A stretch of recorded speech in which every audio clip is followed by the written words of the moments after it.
All right, guys. Um, it is Friday. I think April 24th, the date is today. I just thought it would be cool to kind of show the progress of all of our greenhouses and what's planted in each one. So I'm just going to take a quick tour here and show you guys what's going on in each house, just for anybody that's interested in what's going on today. So here, this is our first house. We kind of count them going from the road. Houses 1, 2, 3, 4, 5, and 6. So this house number 1, these are the Big Dina red slicing tomato, indeterminate variety. So there's how many in here? About approximately 1,400, a little bit under 1,400 plants in this house. They're spaced about a foot apart and strung up. Each has its own string. And we have to do a lot of suckering on these guys, but they're getting just about up to my belt, not quite, but really coming along nice. Got the temperature, trying to keep the temperature between 60 and 80 in here at all times. Fans running if the gets too hot, and the heaters kick on if it gets too cold. So yeah, this is the Big Dinas. They're really coming along nice. We just suckered these on, what day was it? Monday or Tuesday, I think it was. Yeah, I think it was Tuesday we suckered these, and probably have to come back and touch base with them again Monday or Tuesday here next week. So that's house number 1. We're gonna jump back over here, walk over to the second house.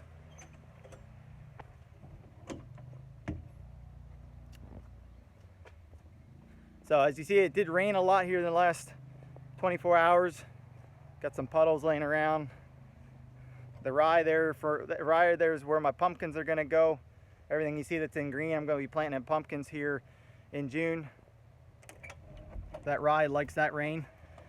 All right, here is house number 2. This is the cherry tomato house. About the same amount of plants as in the Big Dina house, about 1,400 plants. So these guys here are going to be multicolored cherries. There's going to be red, yellow, orange, purple, a different red. So there's 2 different red ones, and then there's Sunrise Bumblebee variety, which is a Johnny Seeds variety. That's kind of like, I think it's kind of, forget how it is. I think it's kind of orange with like yellowish stripes, kind of like tiger stripes on it. So it'd be pretty cool. These are all mixed up in here, so we'll be able to pick right down the row and have our picking containers fill right into clamshells and have a mixed fruit basket. There is a few sections where it's plain red and plain orange that I can have some in that form, but for the majority of this house, it's all mixed up. So this is house number 2. We suckered these guys the day after we suckered the Big Dinas, so we're going to keep after them about each week, taking off. What I mean by suckering, I'll look at this plant right here. So here's the top clip right now. So by Monday or Tuesday, this plant will probably have another, I don't know, 5 or 6 inches here, and we're gonna have to do another clip. Probably, I'll back up here a second. So probably right in this area, there's gonna be another clip, because these are gonna be another couple inches taller. And then these suckers right here, I mean, I could take it off right now, but they're gonna be a little bigger, and we're gonna have to make sure we take these guys off, because we don't want all those suckers on all of those joints. So you have the main branch and you have a leaflet, and out of that branch there's a sucker at every single one. And if I let it alone, it wants to become its own bush, and then it's going to crowd out, the neighbor here, and too much of that, and we have a jungle. So that's why we're avoiding that. Here's a little sucker I missed down at the bottom. So yeah, we'll touch base, and this part is fairly easy and goes fairly quick. You can get over a house in an hour and a half or 2 hours maybe with a little bit of help. It's not too bad. You just got to take off them top few suckers and clip it, and you keep on going along. So this is the cherry house. We just finished working this evening in house number 3 here. I'll show you what's going on there. This house is kind of a multi-house here, where I am not an expert in flowers, but we wanted to play with them a little bit. So we got all the flowers hanging up here today. Prior to now, actually there's a few there that we were short a couple hangers there.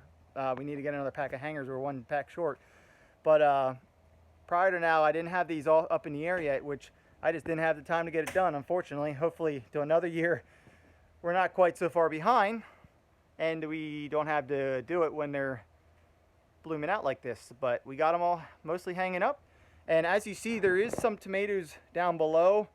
There's a few empty rows here. I have, actually right here, I have tomato plants in these trays right here that are actually ready to go underneath these flowers. That's not ideal. I wouldn't typically practice that, but these flowers are going to be in here another month, and then they're out the door. And I want these tomatoes, these are yellow tomatoes in this house, yellow tomatoes and flowers, and I want them on their way.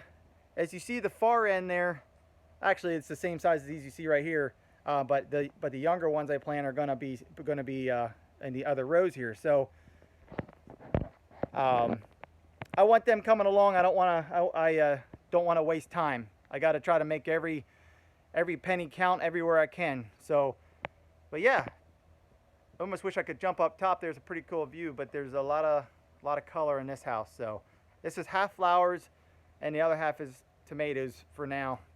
And eventually this will become all bush type tomato plants. So these guys are not strung up yet. That's the project for tomorrow. I want to get all these guys standing. They're not going to be strung the way the other houses were. These are actually going to be bush type, so I'm going to sucker just a few bottom ones. And about the max height might be the top of these pots, and that's about as tall as they'll be. So, or the top of the, up to the bottom of the pot, I'm sorry. So, all right, we'll walk over to house number 4. So the first 3 houses are heated. They have heaters. They try to maintain a constant warm temperature.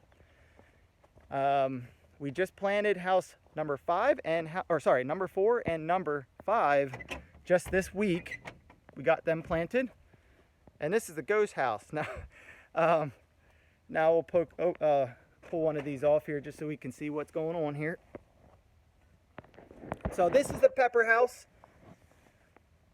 As you see, there's little guys under there, and this is not a heated house, but we want to try and keep these guys warm. See if I can find a little better spot here to look in here where I can see a little bit further down the row. There you go. So there's about 1,000 colored pepper plants in this house, but there's no heat in here. So when it gets down to somewhere between, in the 40s tonight and the last couple of nights, this is how we keep them warm. This is row cloth. A lot of times you see this out in the field, but a little bit of overkill in the greenhouse here. They might survive without it, but with it, they're sitting pretty comfy, and they can sit like this for a while. So that's house number 4. Colored peppers, mostly red colored peppers. There's some yellow, orange, purple, and a few small like snack peppers in that house, but the majority of that is Revolution red peppers. I'll pick some green at first for a while, and then after a while most of them will be marketed as reds, and that's pretty good money on them. So this house is also covered, and these are red deuce. I'm not going to bother showing you these guys. Basically the same plants actually showed you over in those flats in house number 3 that I'm going to plant tomorrow to fill that space. This whole house was red deuce, so these were red ones, but the same size plants. About 1,000 in here. All covered up. We got this all done here this week, these 2 houses. So these are not heated houses, but they are prepared to hunker down.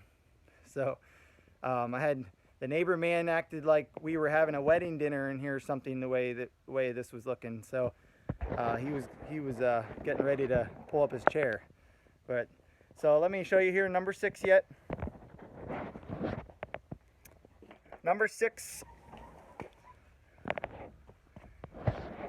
House number 6 is going to be hot peppers. I got a market in New York City for hot peppers, and I want to have the first ones. So as you see, there's no plants here yet. my plants they're at the other end of house number 3. They're too small yet. I'm hoping by next week I can get them stuck in. I do have the ground soaked here, and maybe tomorrow we'll get some black plastic laid down so that the ground's ready to go. The plants are just a tad small and I can hardly get them out of the trays without hurting them.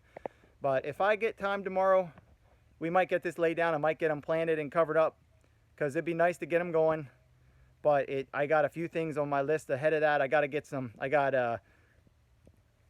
about how many? 45 trays of 200 onions, whatever that number is. Fit about 15,000 roughly onion plants to get stuck in. Hopefully tomorrow or by Monday. So that's my priority here next, and then we'll come back to this house and get it planted. So house number 6 is going to be hot peppers. We'll treat them the same way as the house 4 and 5 here for the next month. We'll let them covered up, help them push as much as they can in the warm or in the cooler weather here, and then after frost we'll let them go. So that's what we have going on. There'll eventually be 2 more houses next to this here down the road. That will also be unheated, but that isn't going to happen here for a little while. So yep. So anyway, that's how I plan to pay for this farm, with high intensive production under these greenhouses. I can get a lot of production and a lot of yield in a small area, and I'm growing about 25 acres of produce all in all. But this 1 acre is probably 2/3 of my profit. So it's where all of the focus is right now. So alrighty, I'll let you go. I just thought it'd be cool to show you what we have going on so far. Have a great night.